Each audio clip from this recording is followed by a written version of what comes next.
So, YouTube just removed my Worst of the Heathen video. Video is only a minute long, bro, and it's a melody. Worst of the Heathen. You know, we've been living in the times of the worst of the heathen. And I showed some real pictures of some atrocities that took place on this earth towards the creation and towards a particular nation of people.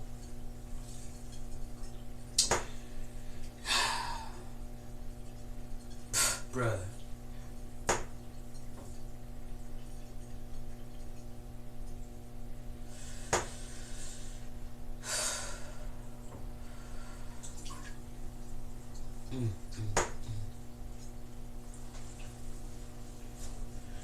They decided to take down that video and strike my channel.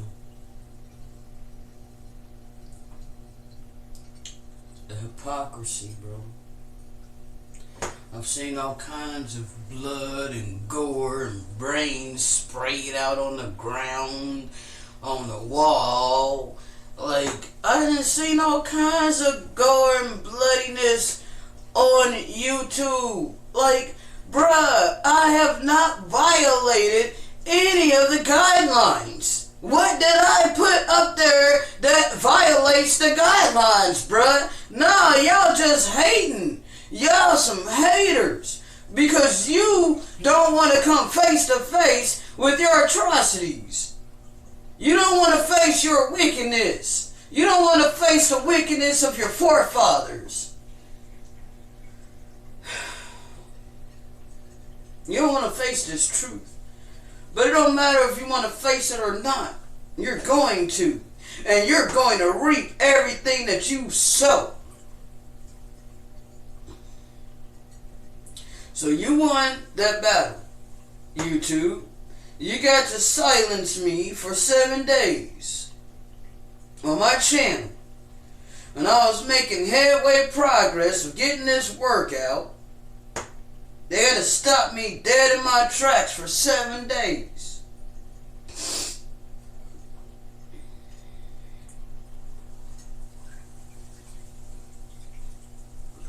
All because they some haters, bruh. Because it's unjust. It's unjust. I can understand now. There's one video in particular that I put up and that was taken off. And I understand why they would take that one off, okay? I get it. That one, okay, I already knew that I shouldn't have put that on YouTube. But I did anyway, okay? Only one. But this is like the 4th or 5th time they've taken down a video that really shouldn't have been taken down, especially this one, bro. This is the most asinine, bruh. It makes no sense why you would take this video down. This video did not violate any community standards whatsoever. No hate speech. No nudity. It wasn't anything misleading. They have no grounds, bruh. They had no grounds to take off that video.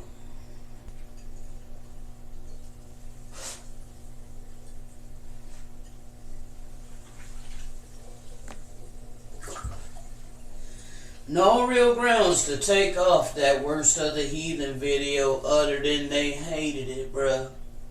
Other than they hated seeing that truth. That blatant truth. They hated seeing that, bro. That's why they took that down, bro. Not because it violated any community standards. And that's persecution, bro. That's persecution of the righteous. And they don't get much time to continue to do this, bro.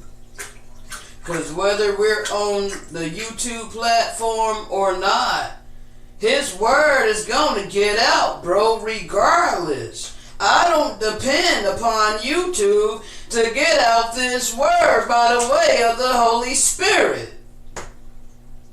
But I do know that the Father did lead me to create this YouTube channel. And He also led me to do the BitChute. Okay?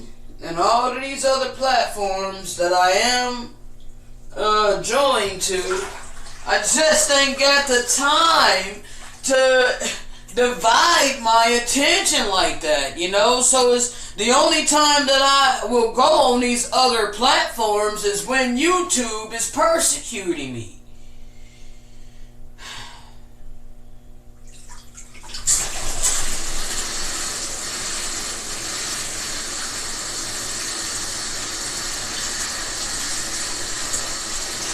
Because I just don't have time to like upload to all of these different platforms. Bro, I'm barely keeping up with all the work that the Father has given to me, you know? I'm busy like all day, bro. Do you understand? I put in like 8 to 10 hours of work per day. And even when I'm not like compiling the video, you know, I'm either working on slides or, I mean, that's part of compiling the video, but even when I'm watching things, you know, I'm taking mental note. You know, these different movies that I watch and come across, bro, he be quickening me in the spirit, you know, to bring out videos breaking down, you know, some of these movies, bro. Oh my God, it's just insane, bro. I got so much, and I'm thankful to the Father because I didn't know what I was here for, but now I know. Now I know, bro.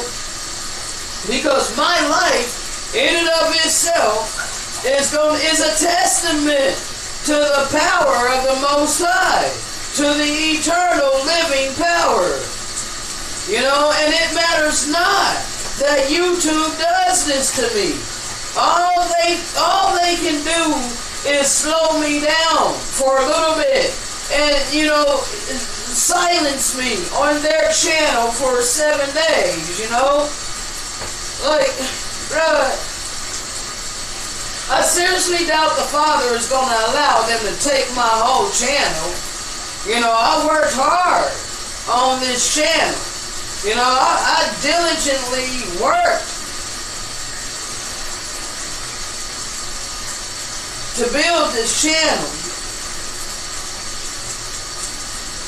And I got a lot coming, you know. And this, like I said, is probably like the 4th or 5th time that they've, you know, banned me for 7 days. And then I have to walk on eggshells for like 3.5 months or so. You know, like, bruh, that video, Worst of the Heathen, man, bro, that is not right. How, bro? How can you ban me for that video?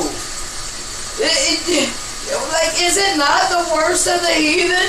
Did your people not do this? Like, I mean, bruh.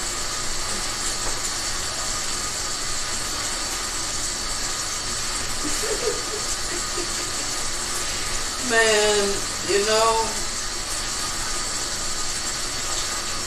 I'm chillaxing. I'm not even gonna worry about it. I uploaded it to BitChute. You know, BitChute's tripping too. Because now it won't even play for me on BitChute. Like all the other videos play, but for some reason, Worst of the Heathen, that melody, the only melody I think I put on BitChute, all of a sudden won't play for me.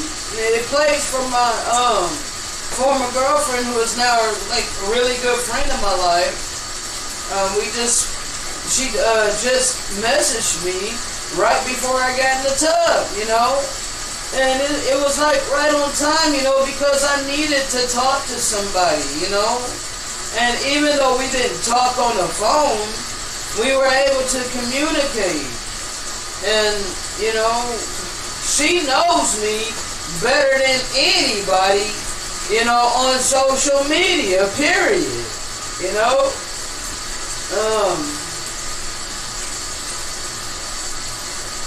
So it was nice to hear from her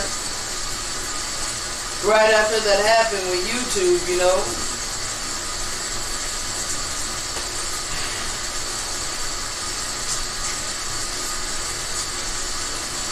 Because, bro, this persecution is no joke, okay?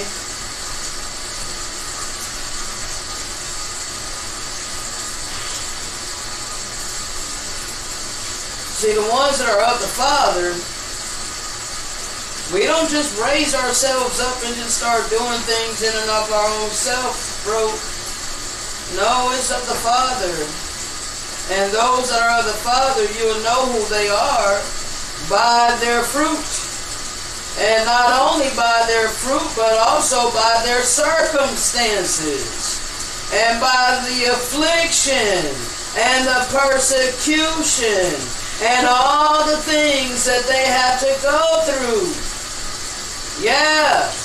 This is how, bruh, this is exactly what the scripture is talking about when it comes to his people and all the prophets. Even the Messiah. Okay, so if the Messiah had to suffer and go through persecution and all of these things, what makes you think that your life can just be dandy and you're just going to hop and skip on into the kingdom? Like, bro, you done deluded yourself. You have allowed yourself to be deceived, okay? There's no other way to enter into the kingdom but to go through the narrow path. And on the narrow path, you are going to suffer. Okay? You have to suffer one way or another. You're either going to suffer now or you're going to suffer later. And I will rather suffer now. Okay? I'd rather do all my suffering right now. Okay? I am really glad that I'm suffering now. I am so ecstatic, so glad that I have to sleep on a broke down ass bed. So glad that I don't have a house, where I can make up my own rules about my own lawn, okay? Where I can establish how I want to treat my lawn, okay? Because right now, I am in an apartment where I am under the subjection of those who have set themselves up in authority over me, and they come and they spray the grass with poison, okay? I have no say-so in the fact that this is not right. I can't go out there and tell this guy, hey, look, you can't be doing this. Some of us want to go out there and ground, and we can't do that when you're spraying the grass with poison. This dude literally has his face covered as he's spraying the freaking grass with this solution, bruh. And I look out my window and I see this, okay? So you're telling me that we're not in captivity? Really? Bruh, you're blind, okay? You have to open your spiritual eyes because you have been put to sleep by great deceptions, okay? Several great deceptions, okay? And you don't see the true reality that you live in. It is literally like the Matrix, okay? It's literally like the Matrix. You don't want to see this, like how Neil was like, no, you're lying to me. No, this is not the reality. This is you white people that don't want to face your reality of how you get your status and your wealth and your position over here in the Americas. Okay? No, I'm not angry at you. This is passion. See, when I speak to you this way, this is speaking to you with authority and with boldness. It has absolutely nothing to do with anger. I am not angry. I am very much in control of my emotions. But I put my passion in what I do to bring forth this truth.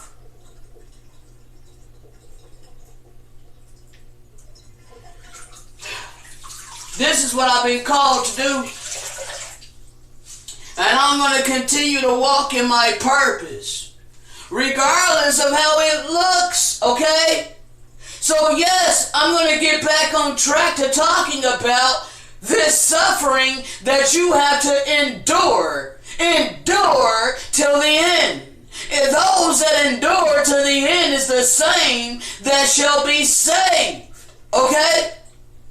If you're not enduring anything, what do you expect to be saved from? Ask yourself that.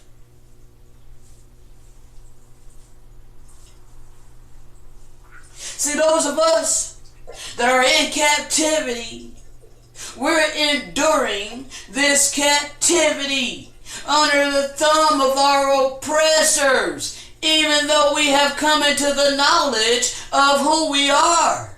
And we have stood upon our feet, and we're standing here with boldness. And we're telling you about these prophecies. And you want to try to sweep it under the rug. You want to steady try to ignore us, continue to ignore us, continue to suppress us. You're nothing but a modern day Pharaoh. That's what you are. You're a modern day Pharaoh. Your heart has been hardened, and it's getting harder and harder. The more we bring these messages, and the more you see these messages, because I post on Facebook as well. Oh yeah, I'm a blogger, baby. I am a blogger. But wouldn't no blogging company hire me because they didn't like the type of content that I blog?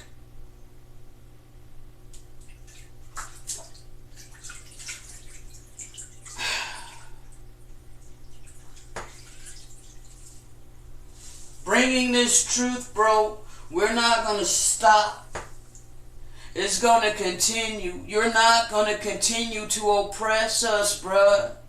Our trust and our faith is in the Most High, our power. And it is the Most High, eternal power, giver of the breath of life, that caused us to arise in the land of our captivity and bring to remembrance of who we are. And we think upon His name. We have changed our life around to follow the leading of the Holy Spirit. This is detrimental to all of you wicked Europeans out there that are self-righteous in your heart.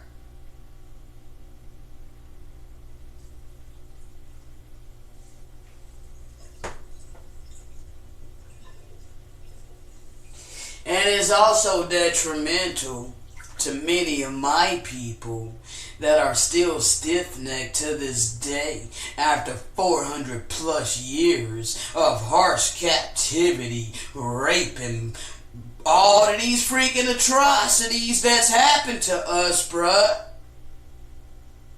You still don't have the ears to hear the good shepherd? You're still wanting to keep Passover? Are you serious right now? You're still trying to keep Passover in 2023? Really? Let me put this passage up here for you right quick. I didn't even plan this audio, bruh, but I am flowing by way of the Spirit. So I'm going to give myself a little slack and a little leadway so that I can put this little clip in here for you from another video that I did a while back explaining to you about this Passover. and how these stiff-necked Israelites refuse to hearken to the voice of the Most High, even when they begin to see all the signs and wonders that began to happen after they murdered him. Well, here we go again with these brews that have all they preconceived ideologies and belief systems, yet they want to say that I do. Man, so I'm on this post, okay, by this Hebrew sister. She keeps posting stuff against the Messiah, okay? Basically saying that the Messiah never existed.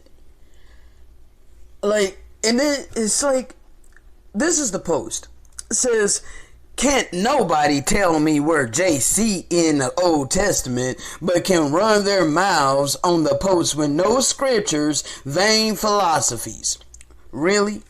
So, many times previously, I have provided scriptures showing where the Messiah was prophesied to come to the earth. Okay? It's all throughout the Old Testament. He comes throughout the volume of the book. Okay? Like, what is wrong? Like, there's like deep blinders that are on my people.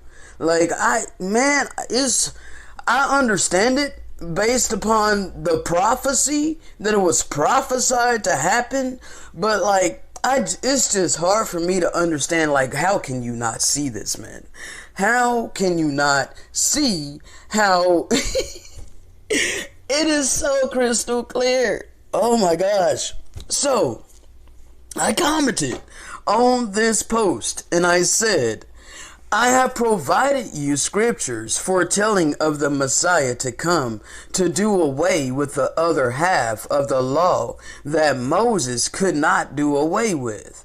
I showed you how Moses could only get the Israelites to stop one half of the great transgression, but the Messiah came to do away with the other half.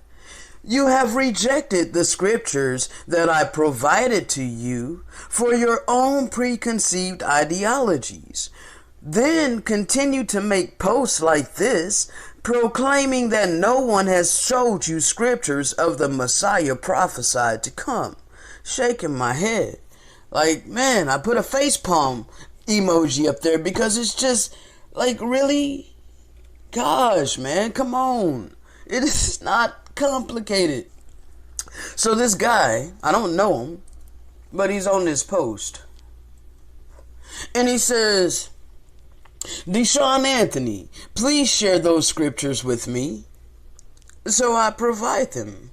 And I say, Deuteronomy 18:18. And I will rise them up a prophet from among their brethren, like unto thee. And I will put my words in his mouth, and he shall speak unto them all that I shall command him. Precept. This is going to be a precept that will give us more understanding. Okay? This is part of my comment. From the Nazarene Acts of the Apostles. Okay? And it's chapter XXXVI. Allowance of Zabah, sacrifice for a time. Okay? When meantime, Moses, that faithful and wise steward, perceived that the vice of Zabaim, sacrifices to idols, had been deeply ingrained into the people from their association with the Mizraim, the Egyptians, that the root of this evil could not be extracted from them. He allowed them Zabaim, sacrifices.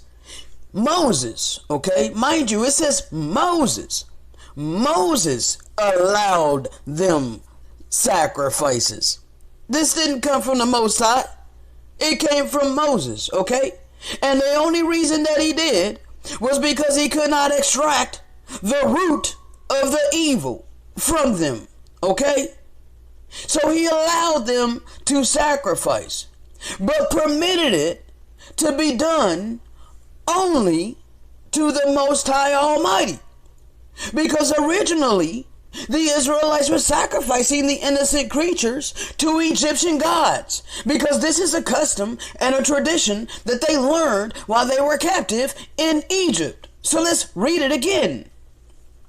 When meantime, Moses, that faithful and wise steward, perceived, understood, he understood that the vice, the grip, the strong delusion of Zabaim, sacrifices to idols, had been deeply ingrained into the people from their association with the Egyptians, and that the root of this evil could not be extracted from them, he allowed them to sacrifice, but permitted it to be done only to the Most High Almighty. To at least admit that he is the one that created all things. He's the one that created the animals that you're wanting to slaughter and offer up as a bloody sacrifice unto him. It is not pleasing unto him. He never asked for it. This is what you learned while you were captive in Egypt. And Moses could not extract it from you 100%. All he could do is make you sacrifice them in the Father's name instead of in the name of all these Egyptian gods. Let's continue. Okay? So Moses permitted them to do this. Moses permitted it. Okay? That by any means he might cut off one half of the deeply ingrained evil, leaving the other half to be corrected by another, and at a future time by him, namely concerning whom he said himself, a Navi, a prophet, will the Most High, your power, raise unto you, whom you will hear, even as myself, according to all things that he will say to you. Whosoever will not hear that prophet, his spirit will be cut off from his people. This dude's still arguing with me. While I was reading that, he is still commenting on this post, tagging me in it, okay? So he replied and said, what is the context of Deuteronomy 18? And why do the people need a prophet? My response, the people chose Moses at that time to speak to the Father and then convey to them what he said because they were afraid. All right? They were afraid. They were deeply frightened. And they petitioned Moses to speak to the Most High and get what he says and then relay it back to them. And then Moses didn't really want to talk to the people because he didn't really speak Hebrew. So he needed Aaron as his spokesperson, okay, as his mouthpiece. So now it's going through the grapevine, but it's all because the people chose Moses to do this thing because they didn't want to hear it directly from the Most High because they were afraid, okay? Then he comments again and he says, what's going on? And he's going to try to break it down in his mindset. In his mindset, this is his mindset. I'm about to read you his mindset, okay? His preconceived ideologies of men, because this is what they teach. This right here is what they teach against the Most High, against the Spirit of truth, okay? I want to read it all to you. He says, what's going on is Israel is getting ready to go into the promised land, but Moses can't go. So Moses asked the Most High, since he can't go into the promised land, can he appoint someone over the people so that they wouldn't be like sheep without a shepherd? And then he puts Numbers 27:12 through 23. All right. So yes, the Most High did appoint Joshua to be over the people, to lead them into the promised land. But this has nothing to do with the verse that I read, the Deuteronomy 18:18, where it's a prophecy of the Messiah to come.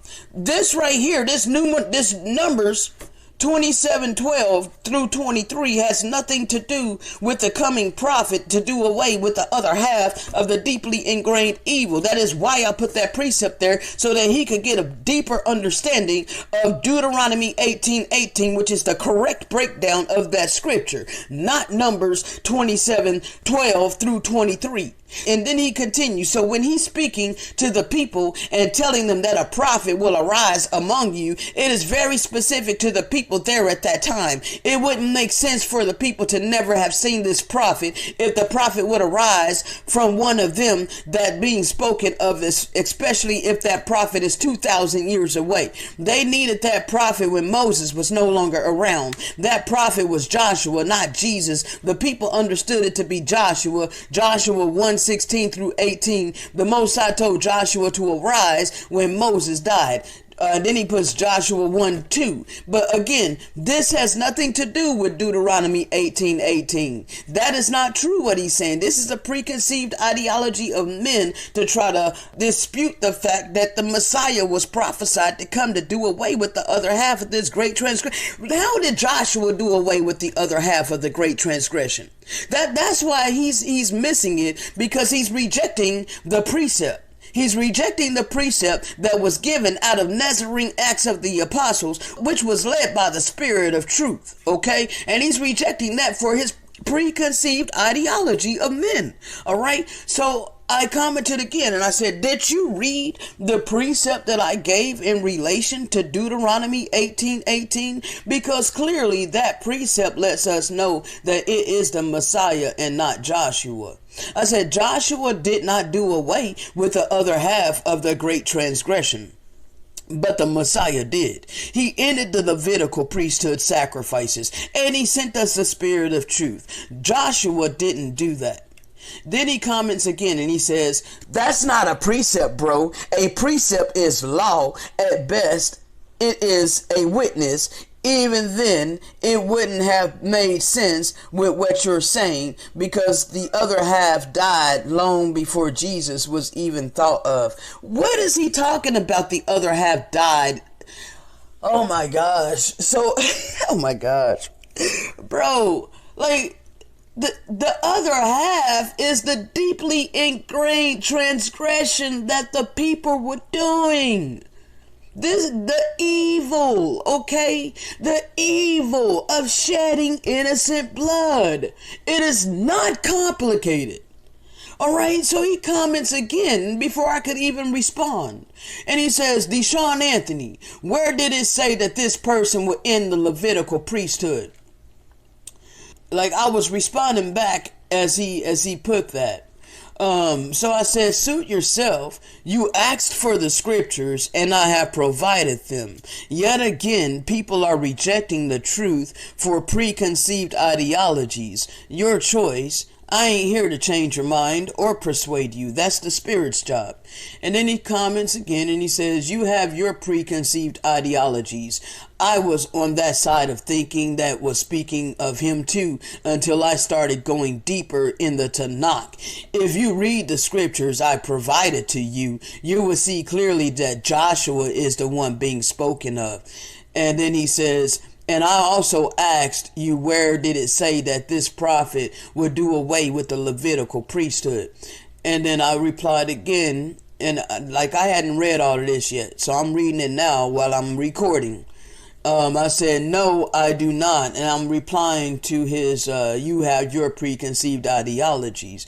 I said, no, I do not. I have questioned and let go of all of my preconceived ideologies and belief systems. I trust in no man, no written words and pages of books. I rely wholeheartedly on the Spirit of truth that the Messiah came to send to us. It dwells within me. I do not interpret scripture by any man, but by the Spirit, and the Spirit of truth is one with the almighty power. There is no division, no ideologies, no private interpretations, etc. It is one, and the truth of the Most High power does not change. Okay, so give me just a second and I'm gonna go get the where it says that the Messiah would do away with the Levitical priesthood. Give me just a moment. Okay.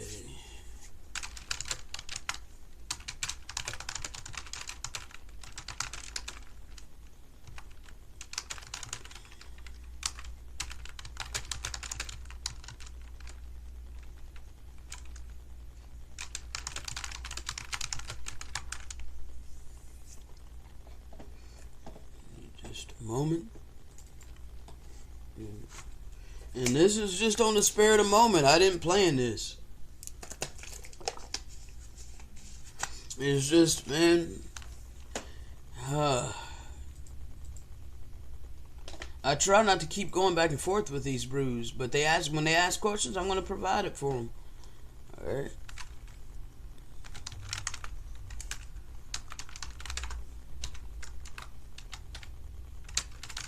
So that way they'll have no excuse.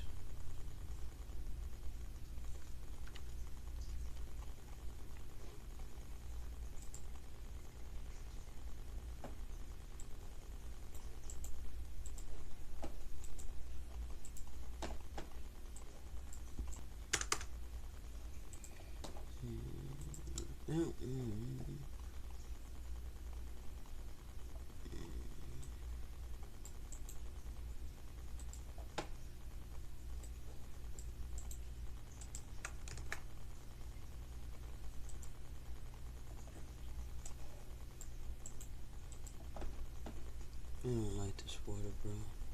Well, it is the same as a natural grocery water too. Like neither one of them quenches my thirst really. This is really annoying. You know, like they selling us freaking water that's like drying my mouth out. Like how can I drink water and yet at the same time my mouth feels so freaking dry?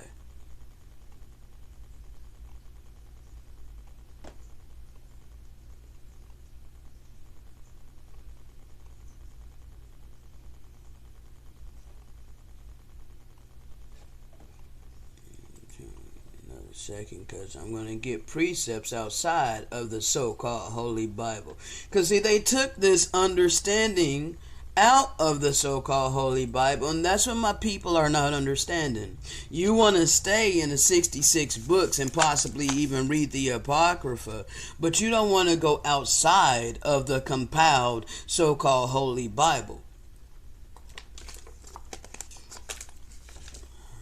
There's much, much more outside of your 80 books.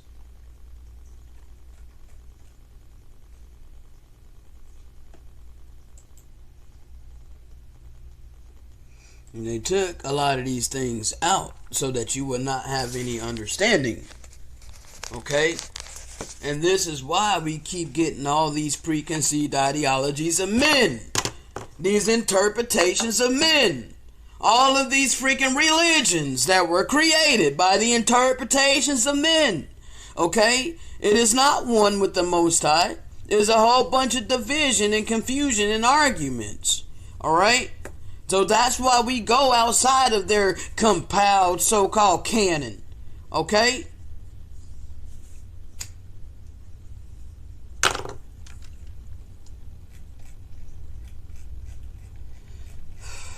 Give me just a moment. Yeah.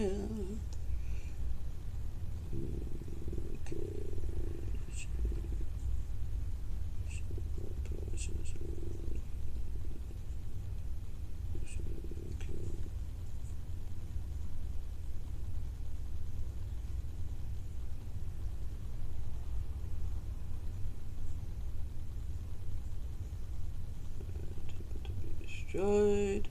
The temple was destroyed, and the wicked Levitical priesthood went into captivity.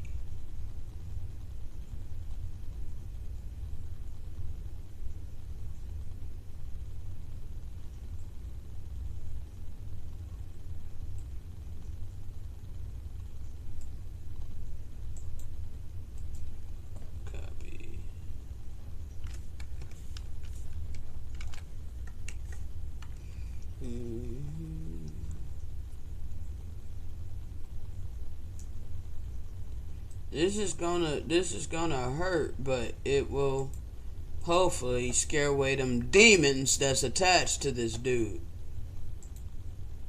Alright? So we gonna get it.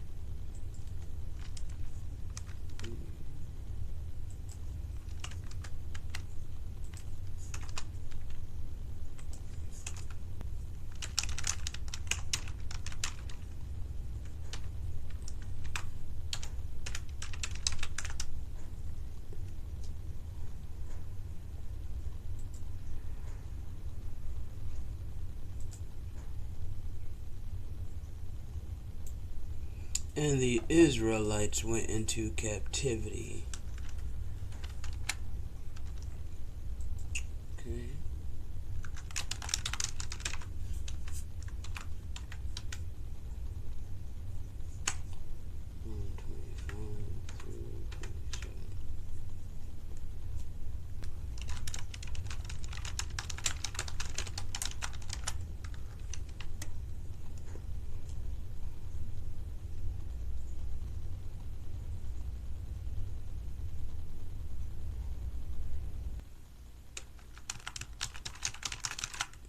That you offer the time of the sacrifices,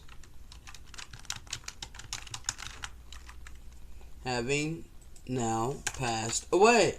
And because you will not acknowledge that the time for offering victims is now past, therefore the Hekel, the temple, will be destroyed. And the abomination of desolation will stand in the devoted place.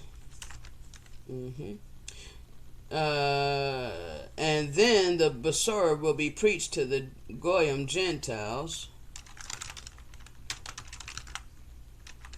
for a testimony against you, that your unbelief may be judged by their faith. For the whole world at different times suffers under diverse maladies. Let's find out what that is. Maladies. And then we're going to connect this to a true historical record. Alright? So, a disease or ailment.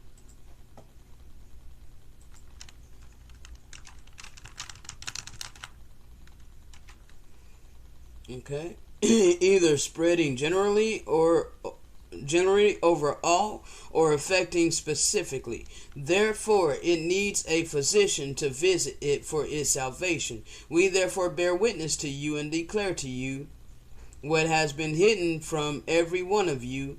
It is for you to consider what is for your advantage.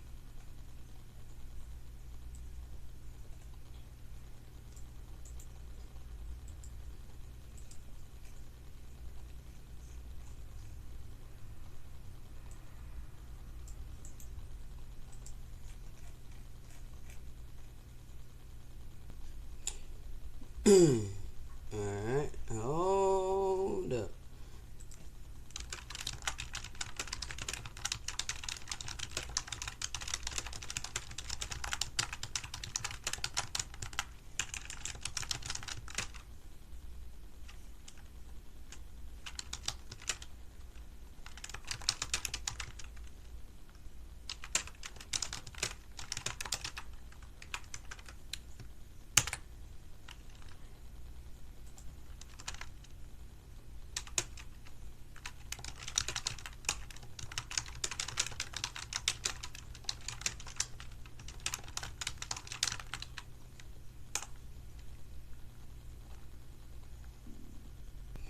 Alright, and this is from View of the Hebrews.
Now, I didn't forget. I had to get all of that together. So now, give me just a moment to catch up. Let's see. Alright. Now, let's see if he said anything else. He says, the spirit of truth has always been here, bro. I don't believe you have the spirit of truth because you are rejecting the truth. Really? Okay, so and then I commented, I said, you asked for scriptures proving that the sacrifices were cut off. Here you go. This will be broken up into sections. Daniel 9:27, and he shall confirm the covenant with many for 1 week, and in the midst of the week he shall cause the sacrifice and the oblation to cease, and for the overspreading of abominations he shall make it desolate, even until the consummation, and that determined shall be poured upon the desolate. Matthew 27:51, and behold, the veil of the temple was rent in twain from the top to the bottom, and the earth did quake, and the rocks rent. And then I put precept coming. Now, I didn't put this that I'm about to tell you right now. I didn't include this, but I have read, I forget exactly where it was that I read it. I believe it was the sealed portion.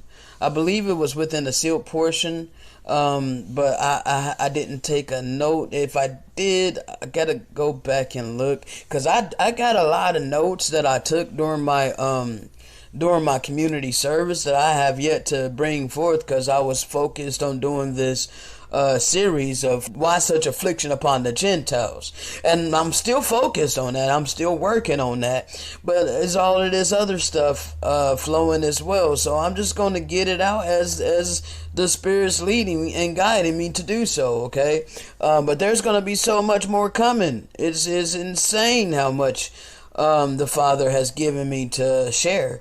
So okay, now let me go ahead and continue. Oh, I was telling you that I read not too long ago that it wasn't just a veil of the temple that was torn. It wasn't just a curtain like the so-called King James Bible make it seem like.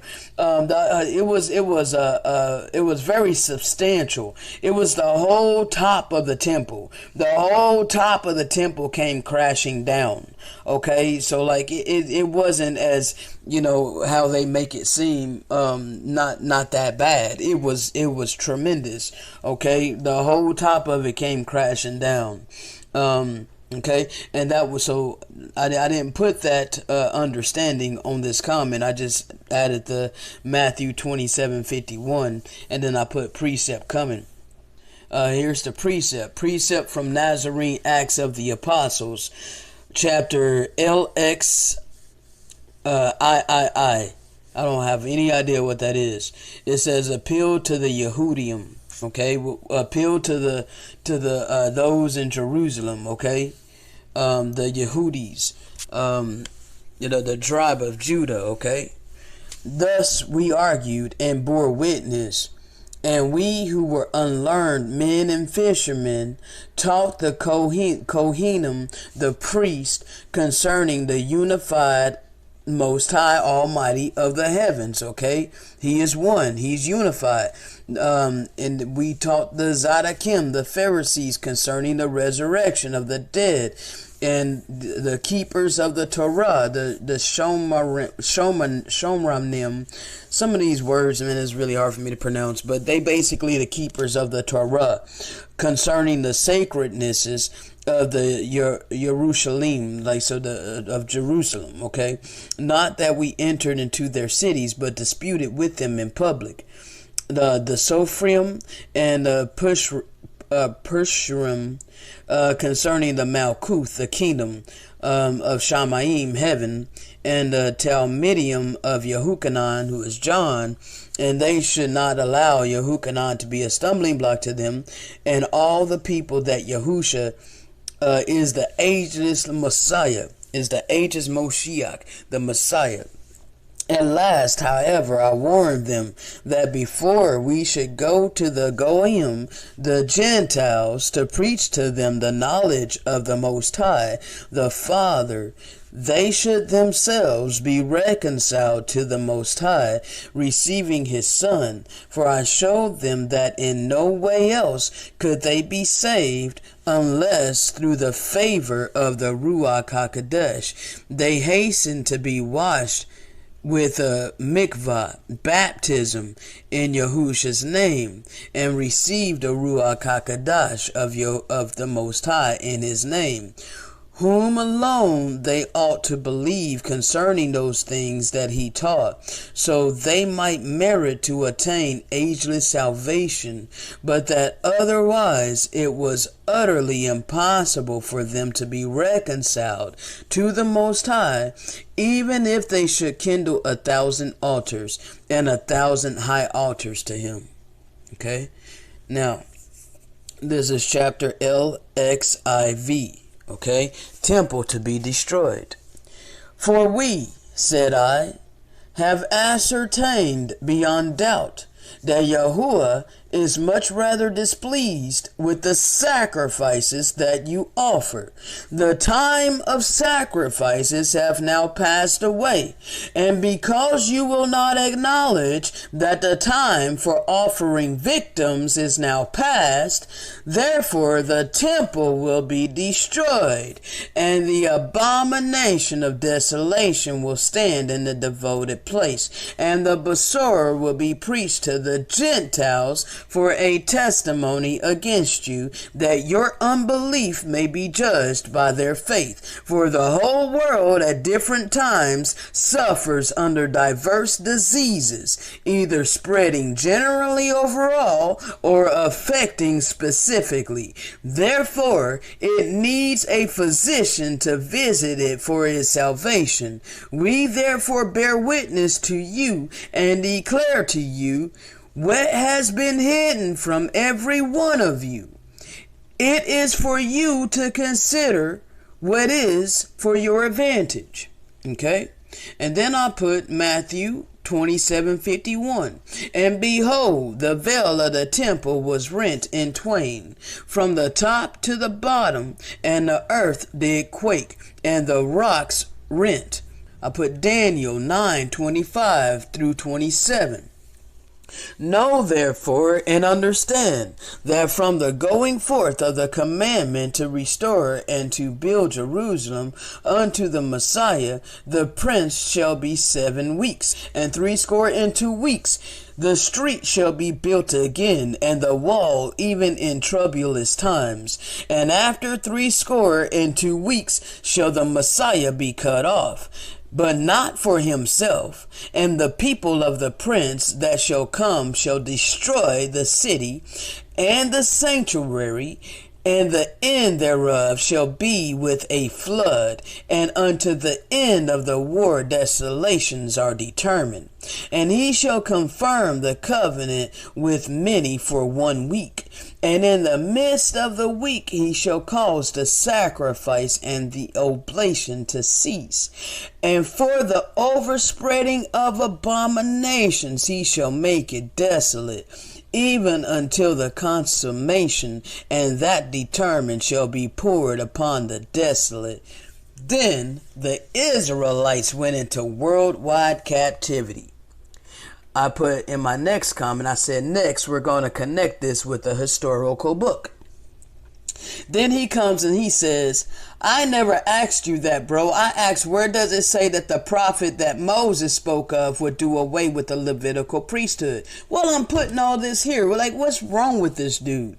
What's wrong with this dude? All of this is about the Messiah. All of this is about the Messiah, the prophet that Moses spoke of. The prophet that Moses spoke of was the Messiah, and all of this is about him, but he's rejecting all the...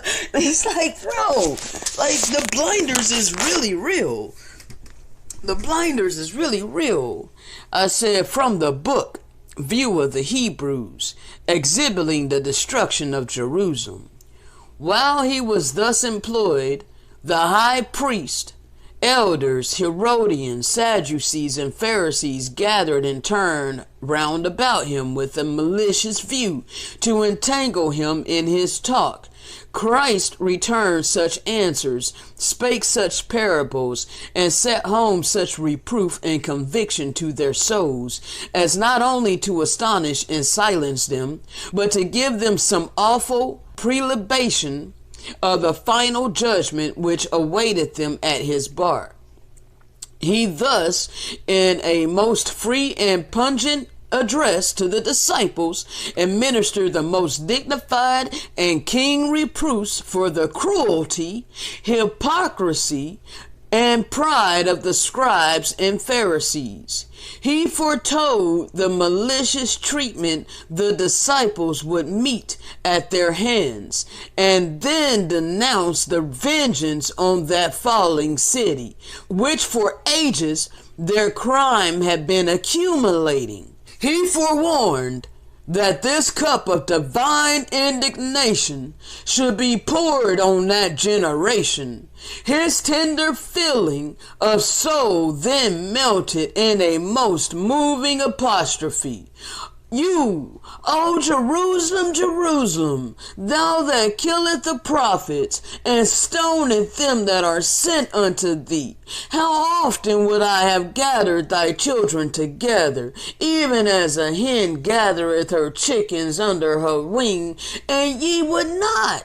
Behold, your house is left unto you desolate. For I say unto you, ye shall not see me henceforth, till ye shall say, Blessed is he that cometh in the name of Yahushua HaMashiach. Upon this our Savior left the temple. The disciples took an occasion to speak to HaMashiach of the magnificence of the sacred edifice, how it was adorned. Okay, so his disciples started talking to him. They started talking to the Messiah, and this is in your so-called King James Holy Bible, that the disciples started telling them about how beautiful the temple was and how it was adorned with goodly stones and gifts, baluster, and they say, see what manner of stones and buildings are here, Messiah. Look, Messiah, look how beautiful it is. And the Messiah said unto them, see ye not all these things? Verily I say unto you, there shall not be left here one stone upon another that shall not be thrown down. How very unlikely must such an event have seemed, but it was indeed fulfilled upon that generation. It was indeed fulfilled upon that generation. It was indeed fulfilled upon that generation. Matthew 24:2, and Yahushua said unto them, see ye not all these things? Verily I say unto you, there shall not be left here one stone upon another that shall not be thrown down. I said, now you can choose to remain in your beliefs all you like, but you will give account on why you chose to hold on to all of those things taught to you by men and have rejected his word via the spirit of truth. I will leave you with the omens that were given to the stiff-necked Israelites before the destruction of Jerusalem. Luke 21:11, and great earthquakes shall be in diverse places, and famines and pestilences, and fearful sights and great signs shall there be from heaven. Also from the book View of the Hebrews, our Messiah also adds, and fearful sights and great signs shall there be from heaven. Josephus, who can never be suspected of wishing to favor any prediction of Christ, and who probably knew not of any prediction when he wrote, gives account of events which strikingly answer to this premonition. Speaking of the infatuation of his countrymen in running after impostors, while they neglected the plainest admonitions from heaven, he gives account of the 7 following events. He says, on the 8th of the month of Xanticus, before the feast of unleavened bread, at the 9th hour of the night, there shone round about the altar and the circumjacent building of the temple a light equal to the brightness of the day, which continued for a space of a half of an hour. Okay? Number 2. About the 6th hour of the night, says Josephus, the eastern gate of the temple was found to open without human assistance. This gate was of solid brass and so large and heavy as to require 20 men to close it. And Josephus says it was secured by iron bolts and bars that were let down into a large threshold consisting of one entire stone. The Jews themselves, the Israelites of the tribe of Judah themselves, concluded from the miraculous nature of this event that the security of their temple had fled. When the procreator was informed of this event, he sent a band of men to close the door, who with great difficulty executed their orders. Number 3. Again, the same celebrated Jewish, quote unquote, but he was an Israelite of the tribe of Judah. He was an author of the tribe of Judah. He wasn't Jewish. There's no such thing as Jewish, okay? At a subsequent feast, he says, this author says, at a subsequent feast of the Pentecost, while the priests were going about by night into the inner temple to perform their customary ministrations, they first felt, as they said, a shaking, accompanied by an indistinct murmuring, and afterwards voices of a multitude saying in a distinct and earnest manner, "Let us depart hence! Let us depart hence! Let us depart hence!" How striking was this miraculous premonition! It commenced with a shaking to all and fixed the attention of those Israelite priests, or of those priests, because they may not have been Israelites, because there was a lot of some Edomites that were the priests as well. There were some Edomites because King Herod placed a lot of the Edomites over the Israelites as a king. Okay, that was done by Herod. So a lot of these priests were actually Edomites, but they claim to be Jewish. Okay, they claim to be Jewish. They claim to be Jews. All right, and this is how the confusion came in about Jews versus Hebrew Israelites. Okay, now how striking was this miraculous premonition! It commenced with a shaking to all and fixed the attention of these priests. Then was heard an indistinct murmur. This would make them listen with all possible heed.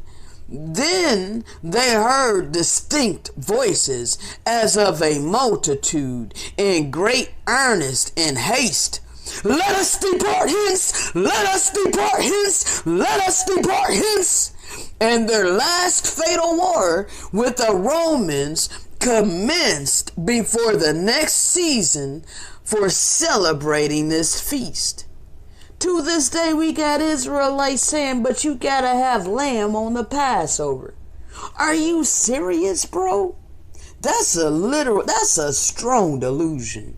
That is a literal strong delusion. They've been through 400 plus years of captivity, okay, for these transgressions.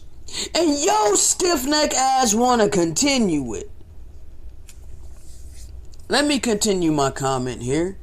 Number 4. Another sign was the following. The same author says, a meteor resembling a sword hung over Jerusalem during one whole year. This could not have been a comet, for it was stationary a whole year, and seems from the words of Josephus to have been much nearer than a comet, and appeared to be appropriated to that city. This reminds one of the sword of the destroying angel stretched out over Jerusalem in 1 Chronicles 21. This stationary position of the sword for a year was a lively indication that the impending ruin was fatal. Number 5. Josephus says again, as the high priests were leading a heifer to the altar to be sacrificed, she brought forth a lamb in the midst of the temple. Most striking rebuke to those infidel priests who have rejected the Lamb of the Most High, who has shed his blood once and for all and abrogated, did away with the Levitical sacrifices, which yet they were impiously continuing. They were continuing it blatantly. Didn't care that the Messiah was murdered over this. Okay? And that he caused the oblation to cease. They continued it. They continued in the great transgression. Even after they murdered all of the prophets and then they murdered the Messiah. The temple was destroyed and the Israelites went into worldwide captivity for 400 plus years, being evilly treated all over the earth, being shot down by police here in the Americas over and over and over and over and over again. We're marching over and over and over and over again. Civil rights movements, and we've been sprayed with freaking water hoses and all of these atrocities that happen to us, letting the dogs are loose on us. Come on, man. Come on. Wake up out of the strong delusion. Wake up out of the strong delusion, damn it. Wake the hell up out of your strong delusion. All right? All right? Wake up. Wake up. Wake up. Okay? 400 plus years of captivity and you still want to continue in this transgression? Are you kidding me?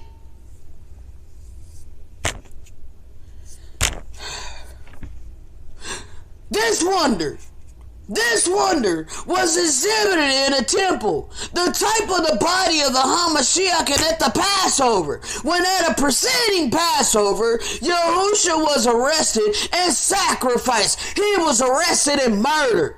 And it took place before the high priest and at their attendants, so that they could never complain for want of evidence of the fact. They wanted to see it. They wanted to have front row seats of the murder of the Hamashiach that came to put an end to this wickedness, yet they kept impiously continuing it. Number 6. This author says, soon after the feast of the Passover, in various parts of the country, before the setting of the sun, chariots and armed men were seen in the air, passing round about Jerusalem. This strange sight occurring before sunset and being seen in various parts of the country must have been a miraculous portent, a sign from heaven. The Israelites, or the Jews, the priests and the scribes, had said, what sign showest thou?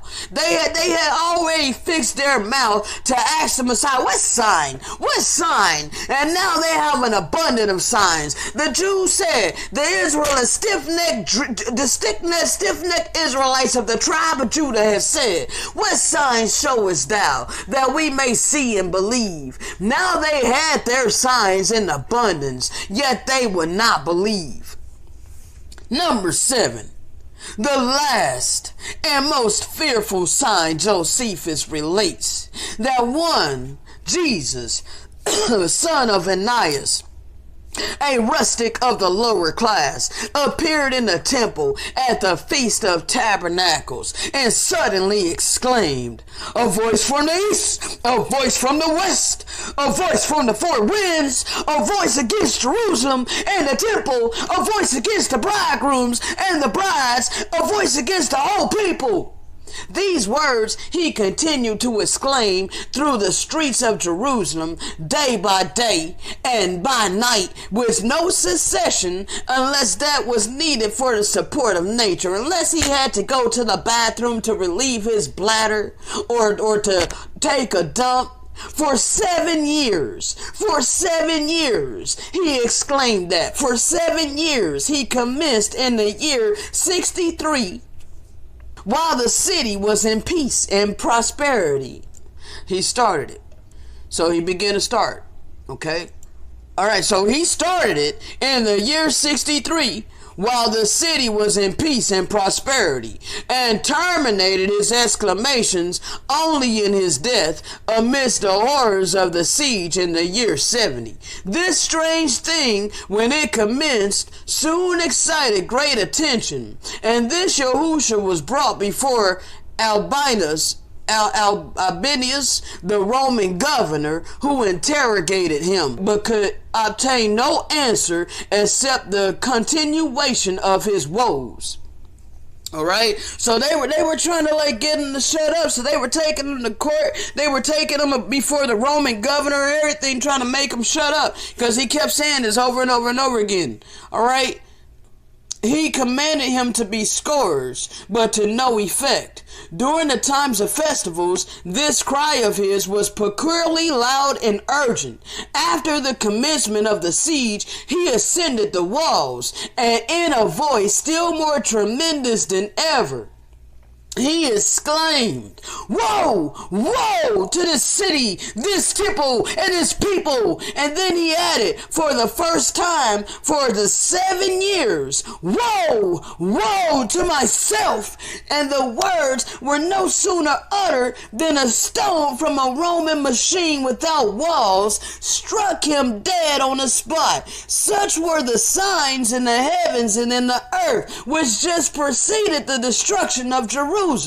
Several of them are recorded by Tatius as well as by Josephus. The veracity of Josephus as a historian is probably allowed by all. Scaliger affirms that he deserves more credit as a writer than all the Greek and Roman historians put together. Now, I have provided you all this proof by the leading of the Spirit of truth. Your choice on whether you will read it and let it resonate with your spirit, or reject it and hold to your beliefs. I'm not spending any more time on this. Shalom. Then he commented again and said, "Bro, you are everywhere. Just ask a simple question which required a simple answer. That's crazy. You all in Daniel and Matthew, you obviously don't understand the context and the time frame." Okay, yeah, you continue to believe that, and I'm done. I'm not going to go back and forth with him no more. I'm through. And anyway, and that's all for this as well. Shalom.